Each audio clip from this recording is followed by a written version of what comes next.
Dealing with the unexpected. Today, Car Chats with Robert.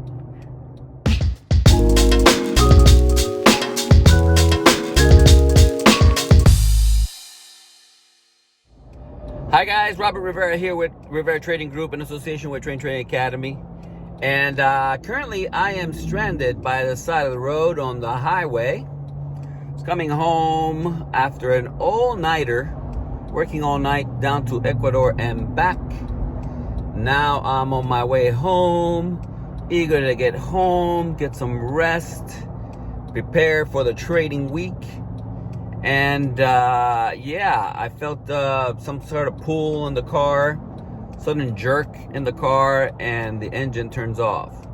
Now the engine turns, and but the car won't go, so I'm thinking that the transmission has been blown. This is one of those situations where being prepared for the unexpected comes in handy. This is a lesson that goes far beyond trading, obviously. Just this last week, I was looking at my coverage with AAA, making sure I had it, got it. And what was the other thing that I was, I lost somewhere. I left on my last trip that I did with Joyce when we went to Tennessee for our anniversary.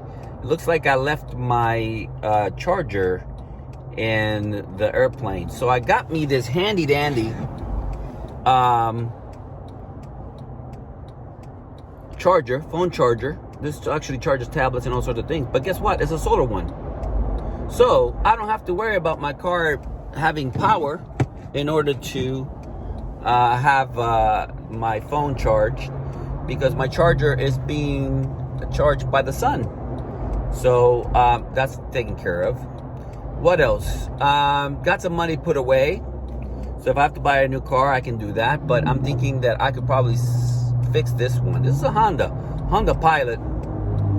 It does have 135,000 miles on it. Everything else is fine. So I probably will fix it, is what I'm thinking I'll do. Not sure, because I've been talking about the Escalade. I've been talking about that Range Rover. Maybe time to go check it out. But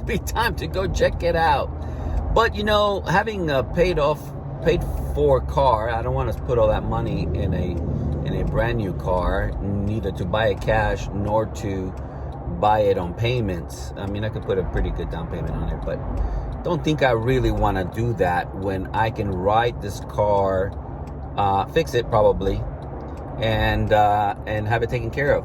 Well, I made one phone call, found me a mechanic that will come to my house. Happens to be Puerto Rican. I offered him some coquito, and we got it figured out. So he's coming to the house on Tuesday. I'm still waiting here for AAA to show up, which makes my day that much longer. So that when I get home, I'm going to relax. And it's I guess this is where I wouldn't want to talk about. I don't even know what I'm going to talk about. I just figured I'll make a car chat since I've been sitting here doing nothing for a little bit, and why not make good use of the time? If the phone rings with a AAA, then obviously I'm going to have to hang up with this.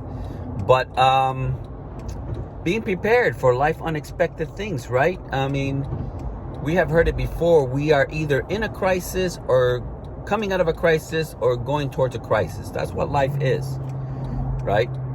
And being prepared, it's where your peace of mind then comes into place. I'm really not stressed at all about the situation because we were prepared. So going back to trading, let's put this in the trading, right? If you're thinking only that you're going to win every trade, not that you shouldn't have a positive attitude, right, when you're trading, but if you think that you're only going to win when you're trading, you're not prepared for when the loss comes.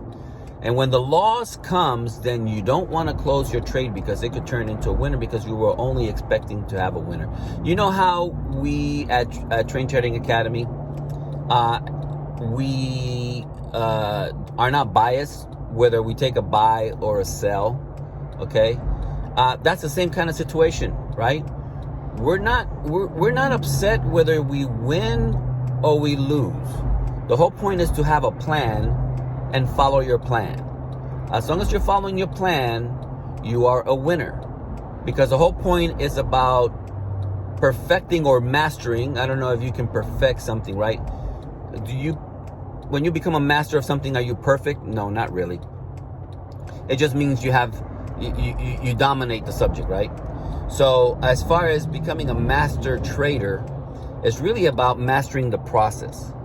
If you can master the process, then you will be an effective trader. You become a consistent trader. And so you have to be ready for the losses. When the losses come, you have to have a plan for it. When you see the market moving against you, you got to have a plan for it. Obviously, you want to get out as quickly as possible if the market is going against you. Now, there's two ways of looking at this, right? Because I've been studying some professional traders. And this is what I heard one of them say, and this makes sense to me, okay? You have a stop loss, yes. And hopefully that stop loss is a solid stop loss. I don't do mental stop losses because I tended not to respect them. So I just go ahead and put my stop loss in place. But if I see that it's not respecting structure, if I see that price action is moving against me, I do not need to let it go 30 pips to find out if my trade is going to work or not. Especially if I'm a scalper and I'm looking to take a 1-to-1, which is usually 20 or 30 pips. I don't need to see it go all the way down to 30 pips to determine whether I should get out of it or not. If it's not respecting structure, if it doesn't move in my direction practically immediately, because I'm a scalper. I wait for the market to move, and when the market moves or gives me an indication of a breakout, it should continue. If it doesn't continue, like pretty quick, it's time to get out. I don't need to wait for it to go 30 pips for me to know. Again, having a contingency plan, and then you don't enter immediately a trade in the opposite direction. That's not how I recommend it. That's not how I teach it, and that's not how anybody should do it. You stop and you reassess. Okay, so if I thought this was a buy and it turns out to be a sell, what am I missing? There's something. Am I missing something, or is it just the probabilities? Right? Because the probabilities may work against you. You know, it could be unforeseen events like news and something that comes out that they're not on the calendar, but something came out, somebody said something in the news, somebody important said something in the news, and all of a sudden the trade turns against you. You got to be ready for that. Okay. So anyway, I guess I'm going to cut this short. It's already kind of long. This has to do with having contingency plans, right?